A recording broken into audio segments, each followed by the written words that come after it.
Sometimes I truly amaze myself. I wanted to start recording when the sunlight was towards this side of the room. Then the sunlight came here, and now the sunlight is almost leaving the room. So I don't know where time flew.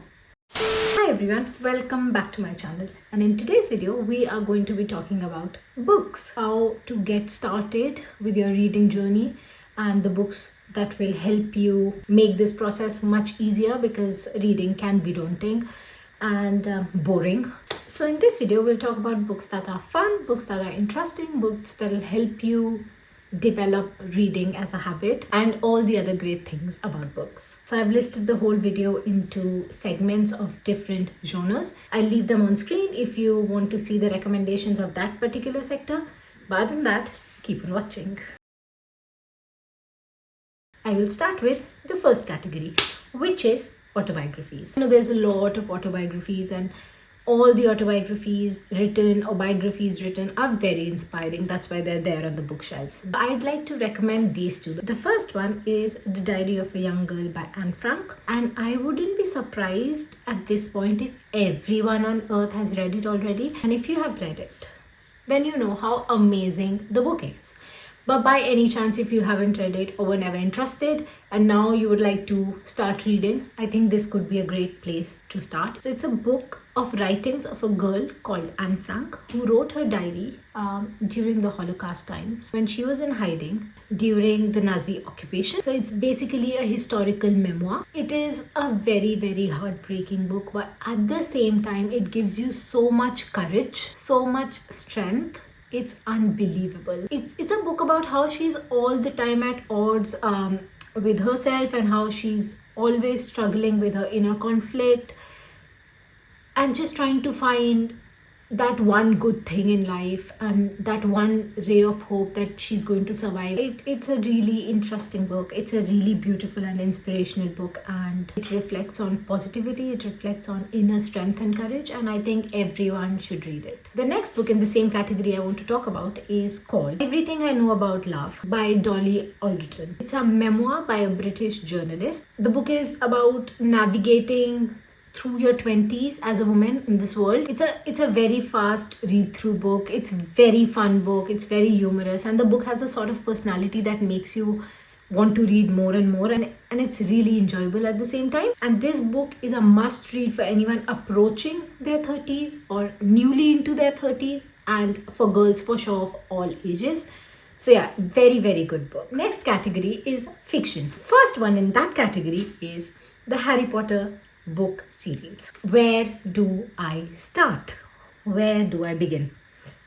It's a world within a world within a world. It is such a beautiful, beautiful series. It just made my childhood 10 times better. I love everything about the series. I love the character development in the series as well, how each character has developed through the 7 series book. But I have a cross with Harry Potter because I started reading Harry Potter way before the movies came out, and I always waited for my letter. And I think a lot of kids who've read it when they were really young waited for their letter from Hogwarts, but it never came, did it? It's just so captivating, the whole series. It's beautiful, and the good thing is it's for all ages. You can be 40 and be reading it and still be as engrossed as somebody who's 8 years old, 10 years old, 12 years old and reading it, because it's beautiful. It's exactly how Robbie puts it, that he will not be here in a few years, sadly, but Hagrid will be always. Next book in the same category is by Matt Haig. It is called Midnight Library, and the book is beautiful. If I have to put it in one word, it's just beautiful. So it's a book about this girl whose life goes from being bad to worse, and during that time she just thinks about all the what ifs. So what if she made that choice and what would her life be then, or if she jumped on that opportunity, or if she took that chance, what would life be? And I think it's something we all do even today when we are going through something. There's a lot of what ifs that keep on running in our lives as well. So similarly, she is struggling with the same in the book. She's just essentially reliving her life with all the what ifs, and in the end she finds where she has to be. She finds the place, the reality that makes her her, and the happiest and the best version. It's just beautiful to see the transformation of her from hating her life to going through different realities and loving her and being kind and gentle towards her. My favorite line is one of the opening lines as well in the book. It's in the very beginning of the book. It says, "Between life and death, there is a library, and within that library, the shelves go on forever." The last book under this fiction category I'd like to recommend, which is, well, it's not a book, it's an author, it's Ruskin Bond. Any and every book is a warm hug. Any and every book is a feel-good book. Any and every book will make you think about your childhood, will make you feel you're standing there and watching everything happen in front of your eyes. Ruskin Bond is also one of the authors that made my childhood so much better. It's another author that we read through a lot growing up, and I feel as you grow up, these books, you will find a different meaning to these books, and they will be your comfort books forever. The next category, and I have only one book under that category, it's philosophy, and the book is called Kafka on the Shore. It is my most favorite book in the whole wide world. I read it every year. I've read it 5 or 6 times, 7 times, I don't know, probably by now. I love this book. It just makes me so happy. It just, every time I read it, I find a different meaning to the book. It is a heavy read. It is something that will make you dwell on a lot of things. It will provoke a lot of feelings that you don't want on the surface, and it will make you think about a lot of things about your life, and is beautiful. It is a beautiful book. It is by Haruki Murakami. He is one of the legendary writers. He has his own colorful world, and it's just a blessing that we get to share it. Any book by Murakami is 10/10. So the book is about a boy who runs away at the age of 15 from his house to escape from a terrible prophecy that his father has laid on him. So he does not want any of that to happen. So he runs away from his family at the age of 15 to find a new life, and also to find his mother and sister who left him when he was a child. So basically this prophecy becomes the primary reason of his flight, and throughout the journey what he experiences is in the book, and there's just a lot more character and depth to everything that's written. So there are basically 2 characters running parallelly in the books, and their lives are weaved parallelly, closely together until they finally intertwine, and it is so beautiful. But the book is left on an open note, so it's as per you to interpret what has happened in the end, because there's no closure finally to the book. But I think that just makes you see the book in all different lights. Now on to the next category, which is self-help, and I think I've read hundreds of books by now under this category, but there are 2 books that I'd like to recommend today. The first one is Atomic Habits. It is by James Clear, and if you want to improve yourself, probably this is the book you should be picking up at the bookstore or Amazon or wherever you get your books from.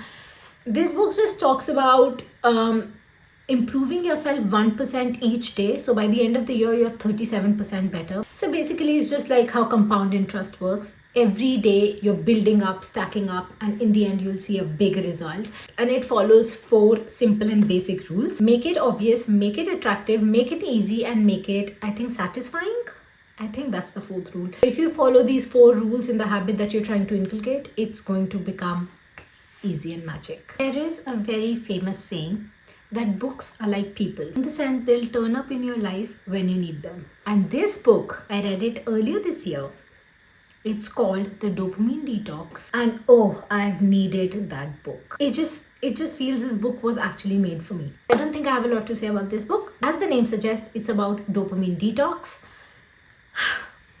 It teaches you to come out of that vicious circle of getting that high by checking your phone, checking Instagram, social media every day, then getting that kick out of it. Then when you put down your phone and try to do your mundane task, your everyday task, your not so fun and exciting task, you again look for that dopamine high, and then you distract yourself from the task and go and find something interesting to do and then get that kick. But then once again you come back and then it's not satisfying your mundane task, so you go back to do something else to give you that kick, and you just are trapped in that circle and you're not 100% present anywhere, and you waste up a lot of your time. So it's just a book that talks about how to make these small changes and come out of that vicious circle that you are in. This is the book that is going to help you.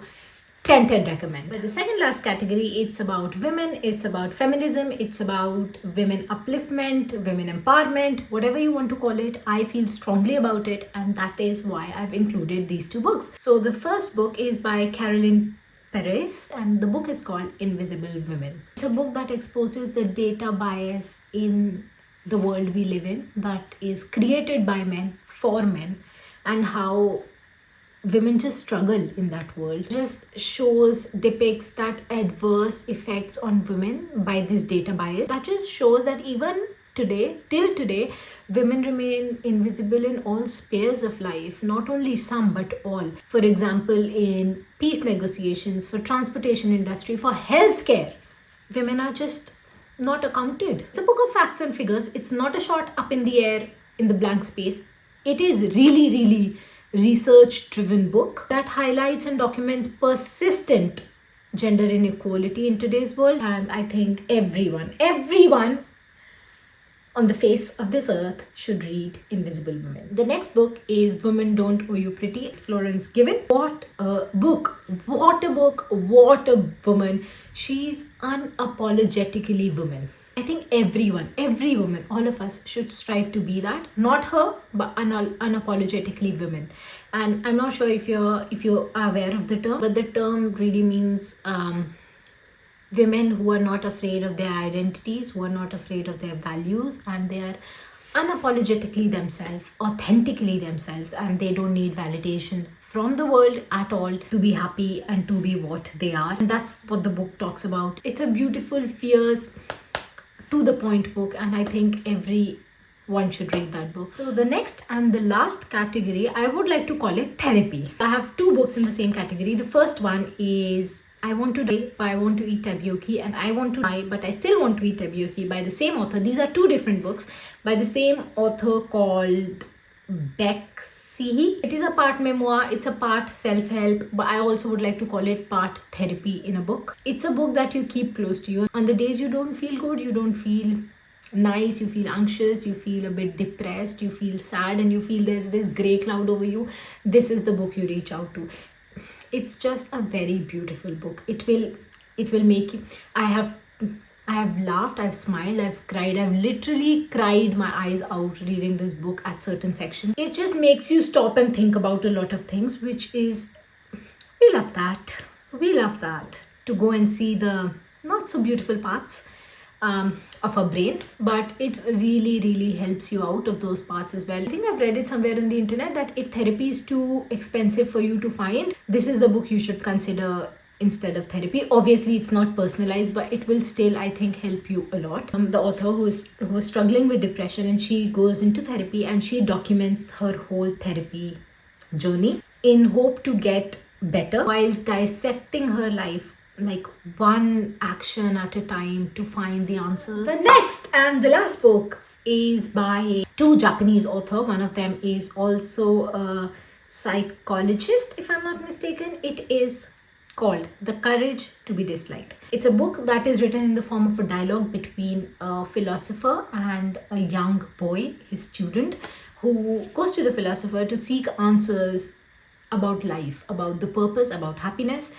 And it is again one very beautiful read. It's another book I'd call therapy in a book, and a hug in a book as well, actually. The book just teaches you simple yet so profound lessons to be just happy within yourself and all by yourself, to find your true self at the same time and just be liberated, just find lasting happiness. And the title of the book is Worth 1,000 Words. It is such a beautiful title and such a beautiful book. Yeah, that is everything for this video. If you enjoyed the video, don't forget to smash a big thumbs up. Comment down below your favorite book/books If you'd like to stick around, don't forget to subscribe to my channel, and I shall see you very, very soon. Thanks for watching. Bye.